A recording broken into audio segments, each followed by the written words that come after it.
On that note, I'd like to tell you that Spectrum is very suspect in my opinion. You know, they're a big company, or so they say, but they don't have a lot of track record, and I get breached all the time. Like I literally get in battles with other hackers that are hacking my computer. I try to do a attack on them while they're attacking me. I'm losing like a motherfucker though. I'm still learning. You know, these motherfuckers know what they're doing. They got whole gangs of motherfuckers. I done reported all kinds of motherfuckers hacking my shit. I can't. When I see a cop, I start feeling comfortable. I'm the first black man in a long time to see a cop and feel comfortable. I can't wait to talk to the police. And I'm not telling on drug dealers, cause you know, in the community, most people don't sweat the drug dealers unless they start invading their home. But the hackers, the fucking hackers, man, these motherfuckers make drug dealers look like paupers, dude. I mean, I'm trying to tell you, and I don't want the drug dealers to get into this because this is like the drug dealers were destroying people, um, unfortunately, that were partying too hard. You know, the crackhead was originally a weed smoker, a drinker that did lines, they party too hard. You know what I'm saying? And then they say, hey man, them lines is for suckers. Try this rock. And they tried to rock and it was a rap. You know what I'm saying? And the meth head, I don't even understand the meth head. Like they just pretty much go in the basement and pour anything they got that's not water, cleaner, weed killer, anything, and just well, I don't want to say that because some people have these chemicals in their house, I'm sure. But they take household products and just combine it. And this is my understanding. I'm not a drug dealer by any stretch of the imagination. Don't want anything to do with the streets. But the cyber crooks, they're gonna end up bankrupting all the drug dealers, and you'll never know who they are. And they got so many methods, man. The country's gonna collapse because we deal with sexism, feminism, racism, and crime. With all those things and nationalism, like international hate, is going to bankrupt the country, you know, and all the way down to the family units, you know what I'm saying, it's being destroyed. Like people, I used to have a strong family. I don't remember talking to my family no time in the recent past, you know. I don't, and I don't want to put my business out there like that, but I'm just saying the family units has been being destroyed, and it's not an experiment because it's the same. The battery test for the destroying the family unit and destroying the community, the battery test for that was the African American. Because when we got here, we were strong, family-oriented people. We were monogamous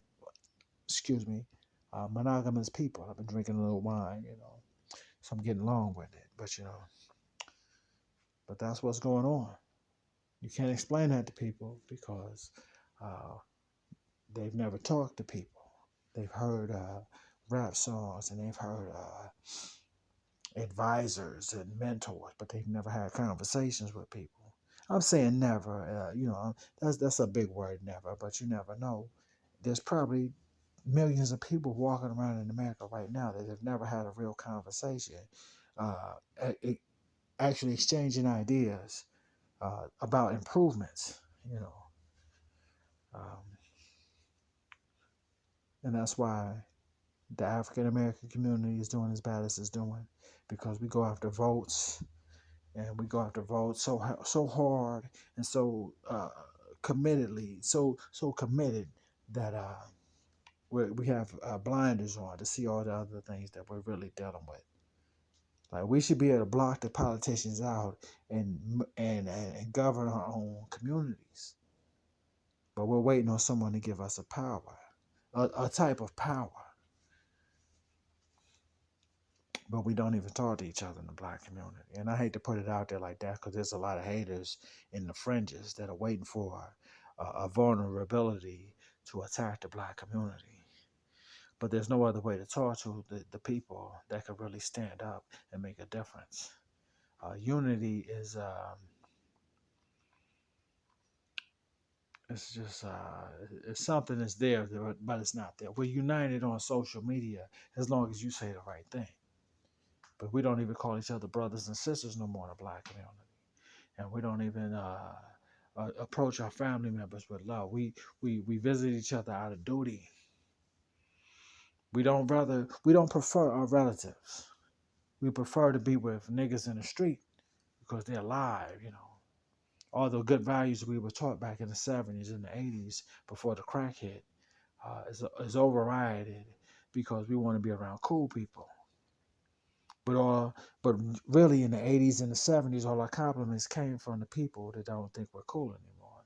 Family, you know, all our compliments and all our self-esteem building came from family. You know, people outside the family were outside the family.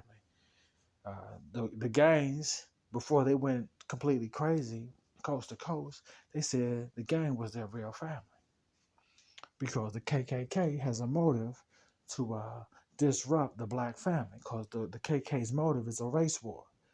But the only thing is, black people can't win a race war, and even if we do, what did we win? We're still here with the KKK. We're still here with the aftermath and the stigma of being warmongering black people who never had anything. So you take those three aspects and you put them in a community with everybody else, you're a feared person all over again. It's the 20s again. It's Jim Crow again. They're making laws to keep you out. So the thug is not really helping us. The gangster is not really helping us. They have a lot of money. A lot of people are studying money. I study business, but we don't have any craft workers. We don't have any mill workers. We don't have any mason workers. We don't have any engineers. We don't have any computer scientists. We don't have any medical people. We don't have medical agencies that check the CDC and the World Health Organization. We have a bunch of followers who get delegated leadership tasks. And all my brother and my mother and my father ever taught me was don't follow nobody, you know. And I try to tell that to other people. I'm getting old, you know. I'm not gonna last. I'm not gonna be good for nothing after a while, you know. But don't follow the government into a grave because you're already gonna go to a grave. You don't have to follow nobody to a grave. A grave is inevitable. It's inevitable. You don't have to follow the government until you die. To follow money until you die. Go create your own money, but you have to do it off of American property. Because on American property, if you have a different currency and it's not approved, it's treason. It's an act of treason. So we need to go somewhere as a group of black people, at least. All black people are not going to buy in and go somewhere and have our own land and our own way of living and our own way of life. And, you know, if we have currency, that's great, you know. But if you can go somewhere and just live, you know what I'm saying? What if you could just live? You can live until you die and you don't have to worry about making money. You know, you work for the productivity of you. And your productivity spills over to your neighbor and your other neighbors. Your neighbor across the street and their productivity does the same thing to you. What do you need money for? If the person across the street makes hamburgers out of fresh ground beef and it's good meat and it's not spoiled or rotten, have bugs in it or have salmonella in it, whatever could taint meat, we got that. If they have the intelligence here, we can have the intelligence somewhere else. And I'm speaking to the black people. You know, I was going to put this with another post, but I don't think it's going to fit. But it might. You never know. But if they have the intelligence, if the intelligence is available here, why can't we apply the same intelligence and the same expertise and the same know-how? Because a lot of their intelligence here is just pretty much, yeah, it's okay. Go ahead and pass it. You know what I'm saying? Except now they don't talk like Keystone Cops anymore. Those kind of guys that talk like Keystone Cops from back in the 60s and the 50s, they work in warehouses now. They're not part of agencies. I would imagine. I never met an agency guy. But a guy from the CDC is just a military guy. The guy that ran the CDC for Donald Trump was just a military guy. And he turned his back on people that had HIV. You know, he's not a very good guy, you know. But evidently he had a lot of power, a lot of gumption, and a lot of ability to get things done. So somehow he was Donald Trump's guy. You know, not to say Donald Trump is infallible, but I'm just saying that's the truth. He was the last president. His last guy was the same guy that let people die with AIDS back in the 80s. And he somehow made it to the top of the CDC down in Atlanta, Georgia. The same place that's fighting for their right to vote. The head of the CDC um, once approved the neglect of HIV patients back in the, whenever HIV started back in the 80s, Robert Redfield or something like that. That's his name. He let a bunch of HIV patients that was in his own platoon. He was the leader of a platoon. They called HIV somehow, and instead of treating them and trying to find a way to cure them, he let them die. But he still had a career in the balance. Somehow he got to the top of the CDC during the Trump administration. You see what I'm saying? And people will say, well, that's why I don't vote for Trump. I vote for Biden. Biden was a friend of Robert Byrd, who was a prominent leader. Can't say he was the leader of the KKK, but he was a leader of the KKK. He was a prominent person in the KKK, and he was a senator. So, he did some things that destroyed a lot of black people. If he was a Klansman in the Senate, he approved some shit that destroyed a lot of black people. And we're sitting here talking about race and police, and cybercrime is killing the whole world. Except where you deal with so-called primitive ways or non-technological ways. Instead of calling somebody, you just go walk across the street and talk to them. But people get offended if you don't call before you knock on a door, because that's the way of the world now. But the cybercrime is about to destroy a lot of shit. And I'm trying to fight cybercrime. So I need to start getting good, getting better. I'm getting better, but these motherfuckers are getting better too. And I'm telling you, because you need to be told. Stop thinking that hustle. Yeah, you're gonna get a lot of money. You're gonna be a money magnet, cash machine. You're gonna be a cash cow.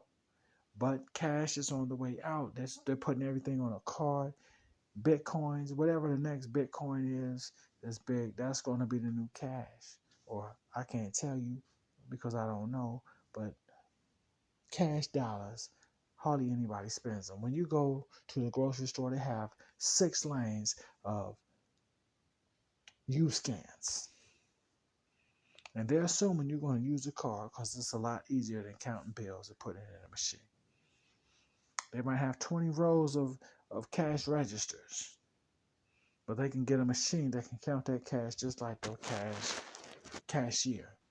And most people are being cajoled or convinced to get a card from the bank.